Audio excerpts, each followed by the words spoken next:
2부에 이어서 전해드리겠습니다. 3부에서는 워렌 버핏과 부동산 투자에 대한 이야기를 좀 다뤄볼 건데요. 사실 많은 분들도 그러시겠지만 워렌 버핏과 부동산이라는 단어 자체가 같이 있는 게 매우 낯선 단어들입니다. 주식에서는 워낙에 유명하지만 부동산 쪽에서는 이렇게 투자를 했다 이런 이야기 들은 적이 거의 없는데요. 버핏은 부동산 투자를 아예 안 하나요? 부동산 투자를 안 한다가 아니라 어리석은 투자를 하지 않는다. 이게 맞는 말인 것 같습니다. 버핏과 관련해서 유명한 일화가 연구원님 갔다 오셨지만 그 자택에서 60년 가까이 살았다는 얘기잖아요.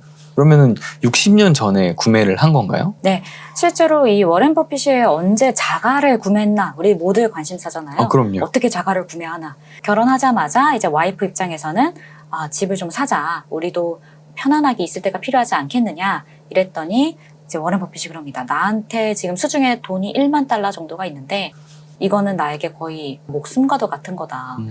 이게 나의 시드머니다. 이걸로 나는 굴려야 된다. 이런 생각에 처음에는 임대주택을 좀 살았다고 합니다. 그 돈을 가지고 네, 있고. 그래서 결론적으로는 이제 1만 달러를 불려서 이 집을 3만 달러를 주고 사게 됩니다. 3만 전액 달러. 현금으로. 근데 그것은 본인이 갖고 있는 순자산의 10%에 해당하는 금액이었다. 본인이 집을 사는 거에 있어서 안 사겠다는 게 아니라 내가 살고자 하는 이 집은 레버리지를 일으키지 않는다. 그리고 여기는 나에게 캐시플로우를 창출해내는 자산이 아니기 때문에 여기에 나도 레버리지를 쓸 필요가 없고 오직 현금으로만 산다. 약간 이런 포인트가 구매하는 데 있어서 그가 가지고 있던 어떤 철학 중에 하나이지 않았는가라는 생각이 좀 듭니다. 우리는 집을 사기 위해서 돈을 버는데 워렌 버핏 같은 경우에는 돈을 통해서 돈을 벌어야 하기 때문에 이 시드머니를 쓸 수가 없다. 그리고 임대 아파트 들어가서 충분히 돈이 쌓이고 시드머니가 충분할 때 부동산을 구매한 거잖아요.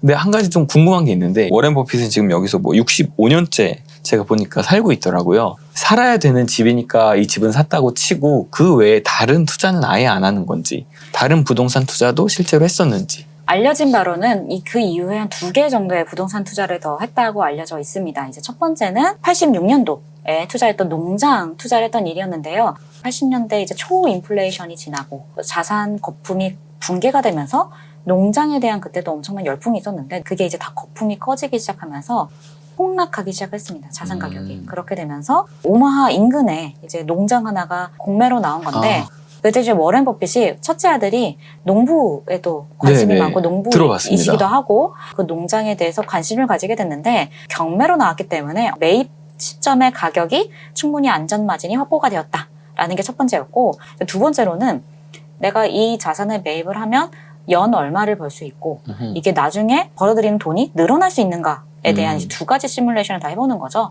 그럴 때 자기가 농사 일에 그렇게 큰 전문가가 아님에도 불구하고 아들의 말을 듣고서 판단을 해보았을 때 농작물이 잘 나겠구나. 그리고 지금 농기계 기술이 계속적으로 발전하고 있기 때문에 이 농작물은 계속적으로 생산량이 늘어날 수 있겠구나. IRR이라고 하죠. 네. 그 이제 10%가 넘는다라는 판단이 쓰니까 매입을 하게 된 겁니다. 만약에 내가 1억에 샀다. 그러면은 매년 1,000만 원 정도의 수익을 올릴 수 있다는 확신이 있었다는 얘기네요. 그렇죠. 그거를 계산을 통해서 좀 냉정하고 이성적으로 좀 판단을 했다라는 거고 단순히 그게 좀 과한 이게 추정이 아니라 누가 들어도 이해할 수 있는 쉬운 논리로 그거를 만들어내야 된다는 거죠. 그 숫자를. 이 자산에다가 온갖 AI를 붙인다든지 이런 식으로 최첨단 기술을 통해서 이 수익을 뽑아낼 거예요가 아니라 그냥 여기다가 심으면 연간 이 정도는 자라요. 이 정도로 이제 쉬운 논리를 통해서 접근해 봤을 때 그 정도의 수익률이 나온다.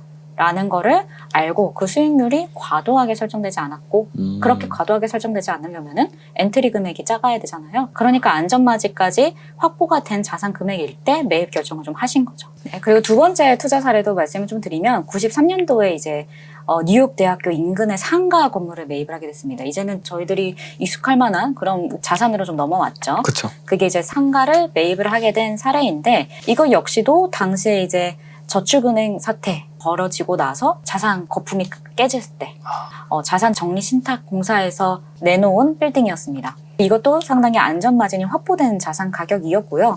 워렌 버핏이 이 상가를 매입을 한 원리는 매우 간단합니다. 대학교에는 늘 신입생이 들어온다. 대학교가 옮겨갈 일이 없다. 뉴욕 대학교는 언제나 여기 있을 것이다. 그 2가지 논리로 봤을 때 이 상가는 망할 일이 없다. 그렇게 생각을 한 거죠. 여기에 더해서 또 한 가지, 단순히 그냥 수익이 창출이 될 거다라는 거에서 멈추지 않고 그 수익이 증가할 수 있느냐까지도 한 번 더 생각을 해봤을 때, 그때 당시 이제 테넌트 중에 메인 테넌트가 임대료를 너무 싸게 받고 있었던 거죠. 이 테넌트를 교체를 하면 우리가 주변 시세에 맞춰서 임대료를 받을 수 있으니까 임대 수익이 증가할 수 있겠구나.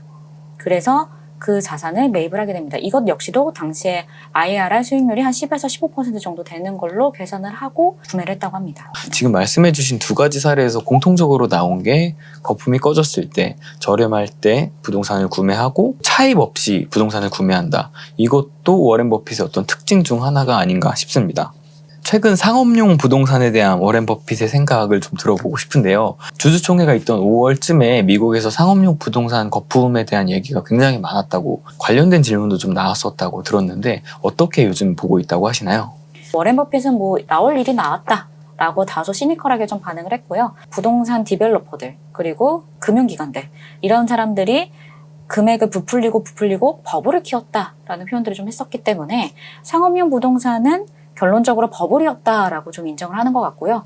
그렇기 때문에 어쩌면은 과거에 버블이 붕괴됐을 때 좋은 자산을 매입했던 과거 투자 사례처럼 그런 좋은 기회가 오고 있는 거일 수도 있다라는 거를 좀 역설적으로 표현을 해주고 있지 않았나라고 좀 생각이 듭니다. 수익률 측정이 좀 어렵고 방금 말씀하신 대출 문제가 있고 여전히 판매자가 너무 우세한 시장이다, 이런 얘기를 하면서 부동산이란 자산에 대해서 여전히 보수적인 입장 보이는 것 같습니다. 지금도 투자를 안 하시는 거죠? 부동산에 대한 직접적인 투자 사례는 지금까지 알려진 바로는 두 가지가 좀 대표적인 사례로 불거져 있었고요. 그거 외에는 이제 리츠와 같은 간접 투자 상품도 투자를 한 것으로 알려져 있습니다. 우리가 아는 바로 버핏은 현금 흐름을 굉장히 중요한다. 현금이라는 것은 항상 움직일 수 있는 것이어야 한다. 이런 생각을 가진 투자자니까 어떻게 보면 부동산에 이 돈이 굳어버리는 걸 막는 상품 중 하나가 리츠니까 리츠에는 좀 투자를 했다. 이해가 되는데 어땠나요, 결과가? 버크셔 해서웨이에서 공식적으로 지분 매입에 나선 리츠가 스토어 캐피탈이라는 리츠가 하나 있는데요. 당시 나스닥이나 S&P가 상당히 크게 증가를 했던 시기였는데 리츠 전체적인 지수는 성장률이 상당히 좀 별로였던 시기가 있었습니다. 이제 그때 배당률이 잘 나오는데 현금 흐름이 나쁘지 않은 종목인데 라는 생각이 있었고, 이제 엔트리 금액, 즉 매입 금액이 그렇게 비싸지 않았기 때문에 해당 리츠를 이제 투자를 하게 되었고, 간접 투자 상품인 리츠 같은 경우는 애초에 전문가 집단에서 이루어지고 있는 부동산 운용인 거고, 배당 현금 흐름에 문제가 없다면, 그리고 그 배당 현금의 기초가 되는 임차인 구성에 문제가 없다면 리츠 투자를 하는데 주저할 필요는 없다. 그런 판단하에서 이제 스토어 캐피탈을 인수를 하게 된 거였습니다. 리츠에도 종류가 상당히 많은데 사실 우리나라와 달리 미국에서는 워낙 금융이 발달했고 다양한 부동산 디벨로퍼로서 존재를 하고 있는 상황이었거든요.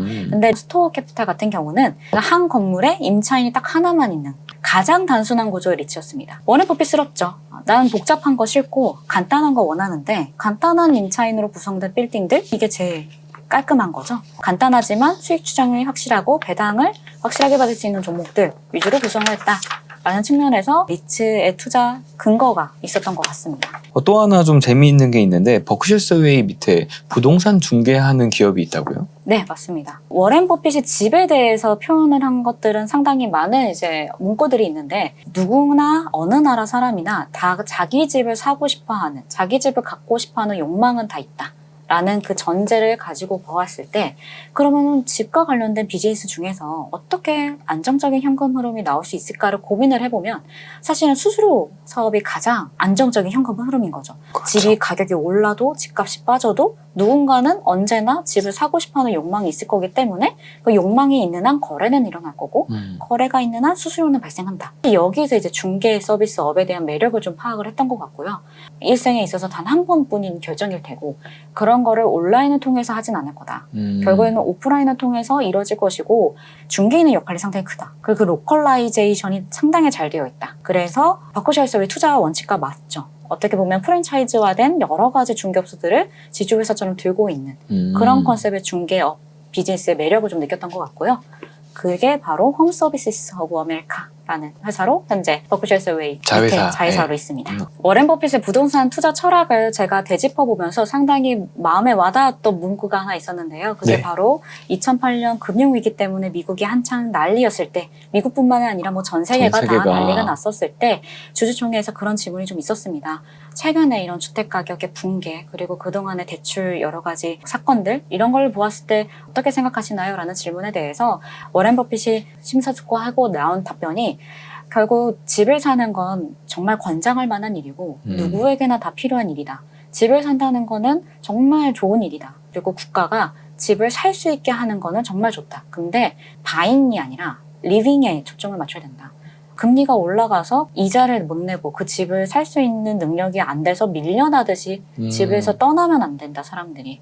그 집을 리빙할 수 있게 도와주는 게 국가여야 되고 그런 금융이 좀 좋은 금융이 아니겠느냐 이런 표현을 좀 해줬습니다. 나의 소득 대비해서 감당할 수 있는 여력이 있는지 냉철하게 판단을 하고 자산 가격의 무한정 상승에 걸지 말고 소득 대비 여력을 좀 보셔라. 이런 식으로 코멘트를 좀 한 바가 있었습니다.